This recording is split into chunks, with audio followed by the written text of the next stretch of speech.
যার জন্য মাছ কাটছি সেই আজকে আমাদের মাঝখানে নেই। হ্যালো বন্ধুরা, আমি রিঙ্কি। আমি এই ছোট্ট ব্লগ ভিডিওটা করছি শিলিগুড়ির থেকে। তো সত্যি আজকে গলার মধ্যে আমার একদমই আওয়াজ বের হচ্ছে না যে তোমাদের সাথে আমি ভয়েসটা দিব। আর তোমরা নিশ্চয়ই বুঝতে পারবে যে আমার ভয়েসটা একটু চেঞ্জ হয়ে গেছে। হ্যাঁ, যার জন্য মাছ কাটছি সে আজকে আর আমাদের মাঝখানে নেই। মঙ্গলবার রাতে ও মাছ খেতে ভালোবাসে বলে আমি একবারে 1 কিলো মাছ নিয়ে এসেছি। আর এই মাছটা কিন্তু আমাদের খাওয়ার জন্য না, ওই মাছটা যার জন্য আনেছি তার জন্য আমি সকাল সকাল কেটে নিচ্ছি, যে সকাল সকাল একটু ভালো করে হালকা তেলে ফ্রাই করে রেখে দেবো ফ্রিজে। প্রতিদিন সকাল বিকাল রাতে ওর খাওয়া হয়ে যাবে সেই ভেবে আমি এনেছি। কিন্তু আমি জানি না যে সে বুধবারই আমাদেরকে ছেড়ে চলে যাবে। 45 দিনে নিয়ে এসেছি। 45 দিনে ওকে আমি নিজের ছেলের মতন করে মানুষ করেছি। ওর পটি পরিষ্কার থেকে ইস্যু থেকে সব কিছু আমি পরিষ্কার করেছি। মানে একটা ঘৃণার জিনিস থাকে, সেই ঘৃণার জিনিসটাও আমার উঠে গেছে। পিকু, কিন্তু সে যে আমাদেরকে ছেড়ে এরকমভাবে চলে যাবে সেটা না কিছুতেই মেনে নিতে পারছি না। বাড়িতে মানে একটা শোকের ছায়া পড়ে গেছে। বাড়িতে এমনি আমরা 4জন, 2 মেয়ে, আমি, আমার বর, আর তার সাথে থাকে হলো আমার সোনা গুটুন, যে তাকে আমি ছেলে মেনেছি। তাকে আমি কোনোদিনও ভাবিনি যে সে কুত্তা একটা, যে সে একটা কুকুর না। ওকে আমি আজকে 3 বছর ধরে বাড়িতে নিয়ে এসে যখন 45 দিন তখনই ওকে আমি নিয়ে এসেছি। ওকে দেখবে আমার অনেক কয়টা ভিডিওতে দেখবে ও আমার সাথে আছে। তো ওকে আমি ভিডিওতে আনি না এই কারণে, ভিডিওতে আনলেও খুব দুষ্টামি করে আর খুব দুষ্টু। আমি যেখানে যাব সেখানেই ও যাবে। মানে আমার মেয়েরা কোনোদিনও আমার পিছা ধরে না যতটা আমার এই ছেলেটা পিছা ধরে। তো সে আজকে আমাদের মাঝখানে নিয়ে চলে গেছে। তো সত্যি কালকে রাত থেকে মনটা খুবই খারাপ। মানে তোমাদের সাথে যে আমি ভয়েসটা দিব সেই ভয়েসটাও আমি দিতে পারছি না। মানে এত আমাদের বাড়িতে সবাই কান্নাকাটি করতেছে ওকে নিয়ে। একটা পশু যে এতটা মায়া ধরায় সেটা কোনোদিনও জানতে পারতাম না, আজকে প্রথম জানতেছি যে এত আমাদের মধ্যে মায়া লাগাই গেছে। মানে যেখানে যে জিনিসটাই ধরবে সেই জিনিসটার মধ্যে ওর একটা স্মৃতি টাইপের আছে। এমন কোনো জায়গা নেই, এমন কোনো আমার চেয়ার বলো, ড্রেসিং টেবিল বলো, সব জায়গায় দেখবো ওর কামড়ের দাগ, আঁচড়ের দাগ আছে। তো ওর সব কিছু আমার একটা সারা জীবন স্মৃতি হয়ে থাকবে। বলে না, যে চলে যায় সে তো চলে যায়, স্মৃতিগুলোকে রেখে যায়। সত্যি ও স্মৃতিগুলোকে রেখে গেছে আমার কাছে। তো যেখানে থাক ভালো থাক, ভগবানের কাছে কামনা করি ও যেন আমার ঘরে যেন আমার ছেলের রূপে ফিরে আসে। এটাই আমি ভগবানের কাছে কামনা করি। ওকে আমি নিজের ছেলের মতন দেখেছি। ওর মায়া ত্যাগ করেছি। ওর মায়া ত্যাগ না করলে ও আবার জন্ম নিতে পারবে না। ওর জন্য ওর মায়া আমি ত্যাগ করেছি, ওর জন্য আবার আমার ঘরে আসে। তো হ্যালো বন্ধুরা, থাম্বনেল দেখে তোমরা বুঝতেই পেরেছো তোমাদের সাথে আমি কী নিয়ে কথা বলতে চাই। তো তোমরা দেখতে পেরেছো যে আমি প্রায় না, আমি 1 কিলো মাছকে দুভাগ করেছি। তো হাফ কিলোরও বেশি আমি কাটানো, মানে কলে নিয়ে আমি কাটানো শুরু করেছি। তো আমি যে মাছটা কেটে শুধু ওর জন্য কিছুটা মাছ মানে ফ্রাই করে নিলাম হালকা তেলে। তো ওর যে ফ্রাই করানো যে মাছ ওটা কিন্তু ও খেতেও পারলো না, ঠিক আছে। আমি যে 2টা মাছ ভেজেছি সেখান থেকে আমি এবার কী করলাম, আমি একটা খেলাম আর একটা মাছ আমি ওকে দিলাম। তো দেখলাম যে সেখান থেকে ও একটু খেলো। তো আমি তো বুঝতে পারিনি প্রথমে যে কেন ও খাওয়া দাওয়া করছে না, কী কারণে, কিসের জন্য। তো 3 দিন ধরে ও খাওয়া দাওয়া করছে না। তো সেটা বুঝতে পারছে না কেন খাওয়া দাওয়া করছে না। খাওয়া দাওয়া যে একদমই ছেড়ে দিয়েছে তা না, কিছু মানে অল্প অল্প করে খাচ্ছে। তো দেখো, ও তো পশু, অবলা জীব, ও তো বলতে পারে না। আর আমিও ঠিক বুঝতে পারছিলাম না যে ওর কি হয়েছে।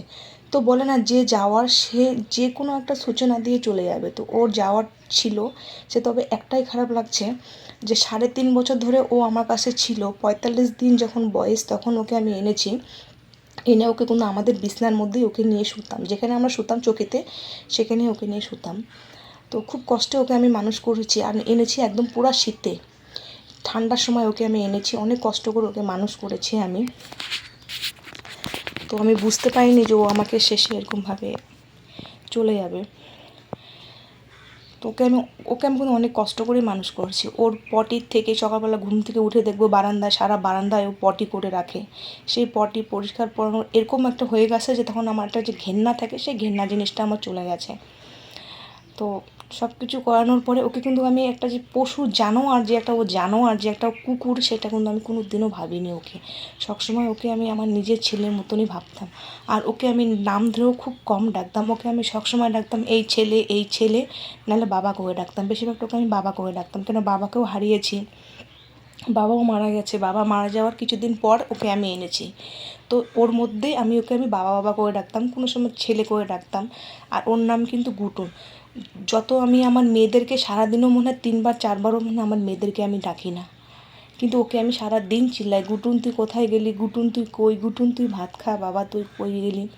তো সেই একটা জিনিস যদি চলে যায়, 3.5 বছর ধরে একটা জিনিসকে ছোটোর থেকে তুমি বড় করানোর পরে সেই জিনিসটা যদি দূরে চলে যায় না, তার যে ব্যথাটা কত, সেটা আমার থেকে যারা যারা পশু জিনিসকে ভালোবাসো তারা অবশ্যই জানবে। তো পশুর প্রতি যে এতটা মায়া হয় সেটা কিন্তু আমি এবার প্রথম জানলাম। আমি কালকের থেকে এত কান্না করছি, এত কান্না। আমার বর কাল একটাই বললো, তুমি ওর মোহমায়া যদি ত্যাগ না করো তাহলে কিন্তু জন্ম নিবে না, ও আবার যে একটা পশু কুলে বা মানুষ কুলে যে জন্ম নেবে সেটা ও জন্ম নেবে না। তো আমি ভাবি যেখানে থাক ভালো থাক, ঠাকুরের কাছে কামনা করি ও যেন ভালো থাকে।